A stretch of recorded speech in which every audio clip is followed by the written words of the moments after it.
నామరూప క్రియాగుణములు అంటే భౌతికంగానే నామరూప క్రియాగుణములు. ఇది నేను కాదు. రైట్. భౌతికమైన నామరూప క్రియాగుణములు నీవు కాదు. అసలు భౌతికంగా అవి నామరూప క్రియాగుణములను చెప్పడానికి నీకు తెలివి ఎక్కడి నుంచి వచ్చింది?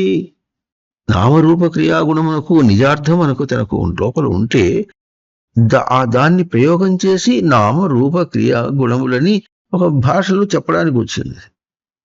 విషయాత్మకంగా నువ్వు చెప్తున్నా మాట అయినా సరే నువ్వు లోపల నుంచి ఏం పలకగలవు? విషయాత్మక ఎటపలుతో విషయం బయటది. విషయాత్మకంగా మాట మాట్లాడలేడు కదా, తనతో మాట్లాడుతున్నా. ఆ అర్థం ఏమి అంటే మామూలుగా మనస్సు చెప్పింది ఏమని? నామరూప క్రియాగుణం అని. ఇట్లా చెట్టు అని ఒకరు, దానికి ఒక నామం ఎవరు చెప్పారు? మనస్సు. మనస్సు చెట్టు అని చెప్పడానికి దానికి ఉన్నటువంటి నామం ఏమి?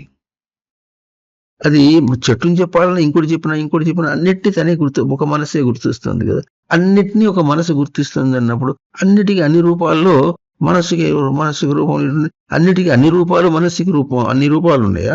మనసు ఒకటి రూపం ఉందా? ఇట్లా ఊరిని సొంటగా శోధిస్తే నాకేం అర్థం కాదంటే ఈ తమాషా అనుకున్నావు వేదాంతం అంటే. తమాషా అనుకున్నావు నేనంటే అంత అర్థమయ్యేటట్టుగా ఉంటే అవి వంచి ఇప్పటిదాకా నేను ఎట్లా చేస్తున్నాను? జపమే చేస్తున్నావా? ఊరినే జొల్లువాయిలాగా మాట్లాడేస్తున్నావు. జొల్లువాయి అంటారు మరి అరవాళ్ళు. జొల్లు అంటేనేమో తుప్పర్లు పడుతుంటే, వాయి అంటే నోరు అని. అట్లా ఇష్టం వచ్చినట్టుగా మాట్లాడితే ఏమవుతుంది? కనుక బయట నామరూప క్రియాగుణములు నేను కాదు అని చెప్పేటప్పుడు బయట నామరూప క్రియాగుణములు నేను అవునని చెప్పాలన్నా నేను కాదని చెప్పాలన్నా లోపల ఒకటి ప్రవర్తిస్తుంది. దాని రూపం ఏముంది చెప్తే అప్పుడు అది అవునో కాదనో దాన్ని ఒప్పుకోవడం అనేది దాని మీద. వేదాంతం అదే చెప్తుంది. బయటది ఎట్లా ఉంటుంది?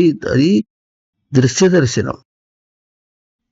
చూపైనా ఏ ఇంద్రియమైనా సరే దృశ్య దర్శనం. బయట దాన్ని దర్శించి ఇది మాట్లాడుతున్నావు. అది ఏమిటి చెప్పు ముందు. మామూలు భాష నువ్వు ఏమనుకుని నామరూప క్రియాగుణములు అని చెప్పావు?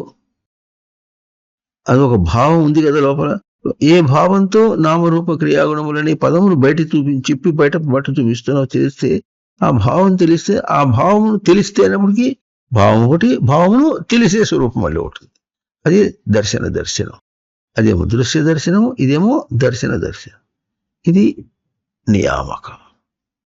ఈశావాస్యమిదం సర్వం యత్కించ జగత్యాం జగత్.